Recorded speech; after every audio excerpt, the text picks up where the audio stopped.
I'd quite like to touch on as well while we're here is talking about the evolution of the products.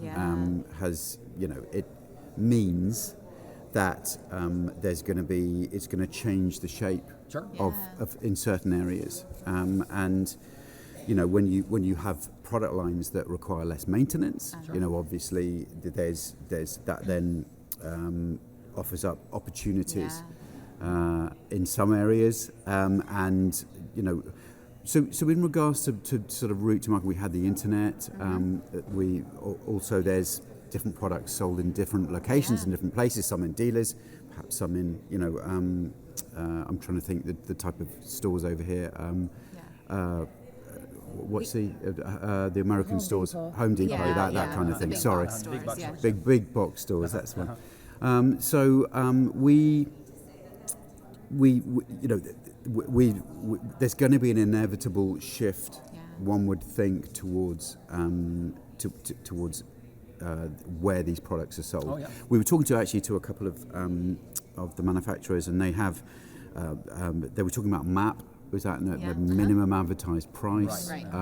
And so and there was another one, LLP, was it? Lower limit price. Lower limit price or something like that. Could you just talk us through that and how that works over here?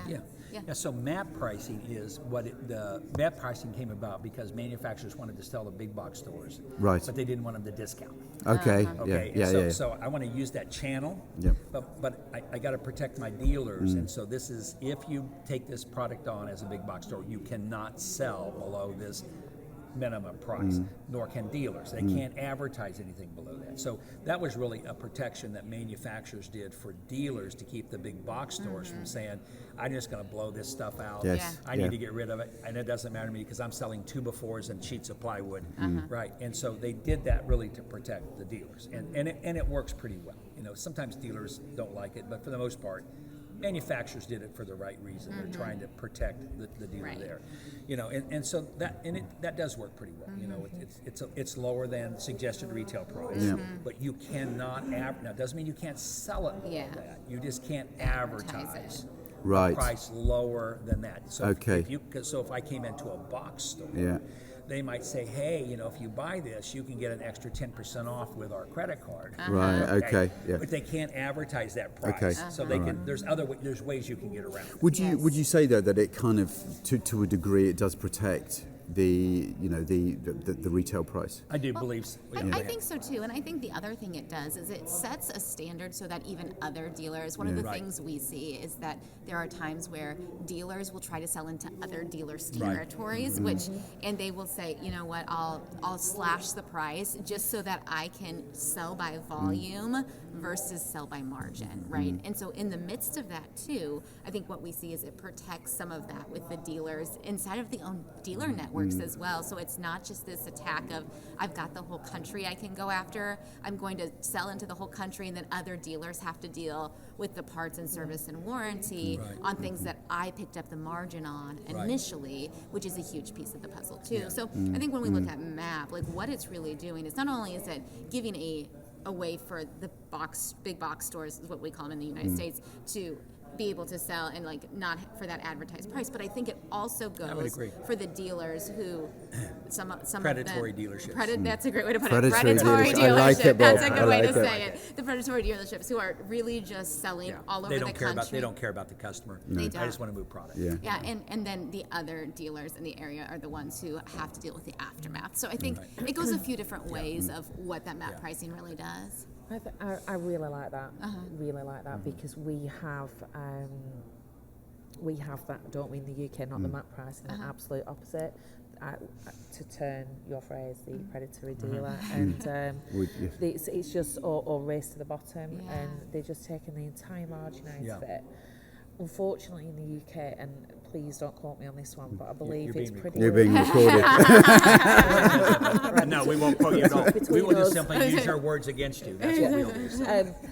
I could be wrong. Okay, all right. It's pretty illegal to price fixing. Right. And that's how it is viewed in the UK. It's viewed as price fixing, which goes against consumer rights. Yeah. And this is the bit I don't. Yeah. So price fixing over here would be if two manufacturers came Yeah, together. I think that's where it is. So if the manufacturer is directing it, then then everybody, it's not. Which it's of course they weren't. Yeah. So yeah. What I mean by that is, if no manufacturers dictating. A low level, price. minimum advertised price. Minimum, Yeah. If that's them dictating. Maybe we'll get our lawyers to look at it. Yeah. Look at it, Joe. Honestly, Yeah. well, I'm not naming any names. I definitely, it's a thing where we manufacturers cannot set a lower limit price because it's seen as price fixing. Yeah. Interesting. Yeah. Well, and again, the dealers can sell below MAP pricing. Yeah. They just can't advertise below. Right. Okay. Yeah. So it doesn't keep them from selling lower. No. But it does. But you can't put it on advertise On your it website or any place other than that's the minimum. You can go higher than that. Yeah. Right, but that's the minimum you can go. But it doesn't keep them from selling it for less once they get in the store. But how that works, because the big route to market for in the UK is e-commerce, and this is where there's lots and lots of race to the bottom prices, and consumers buy for the cheapest prices. Yeah. So you'll see somebody knocking 50 pence off, Yeah. a pound off to undercut the next one and the next one and the next one to get those volume sales. Now, the particular products or manufacturer that I'm thinking of that springs to mind is Still, and there's no benefit as a Still dealer to buying in volume, so they just literally by chopping the 50 pence, cutting the margin down just to get the product out there, and it's just nonsensical. But we're always told that no, there's no, you can, this is what you buy it from us for. This is what the retail price is, and whatever you want to sell it for, it's up to you. Interesting. And we leave you to it. And there's all this.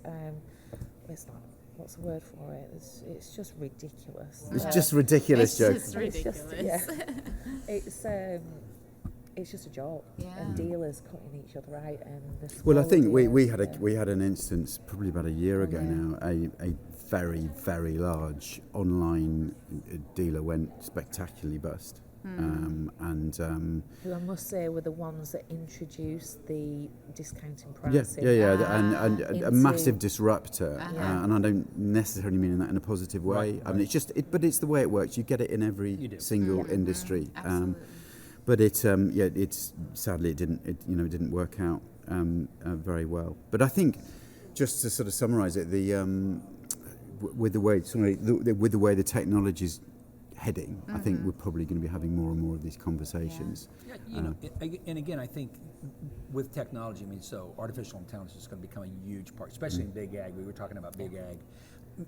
Somewhat in robotics, but big ag is going to be where I think we're going to see a change. When we look at big ag here in the States, you've got these massive farms and you've got 300, 400, 500 horsepower tractors.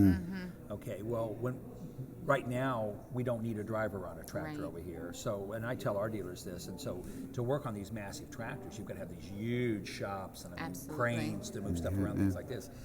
But now, ultimately, you don't need a driver in a tractor. You can run it from a computer someplace, just like with excavators and stuff like that. In dangerous situations, you don't have a person in it. You run it up on the bank from a computer.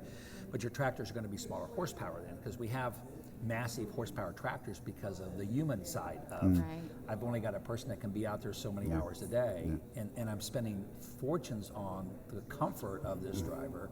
So you take the driver out. Now we don't have a cab. We don't have air conditioning. It's just a piece of equipment that goes up in that. No fridge. No. I mean, some of these cabs are pretty nice. They are. But I say, but again, so instead of it being a 300 horsepower tractor, I could do the same amount of work with a 200 horsepower tractor. Yeah. Because it can run 24 hours a day, right? And it'll pull up and it can, tell people everything is fail safe. So if something goes wrong, it just stops. Yeah. And things like that. So I think that's where we're going to see a lot of innovation too, and that'll bring actually some of the cost down because again, there's a lot built into equipment, especially in agriculture, for operator comfort.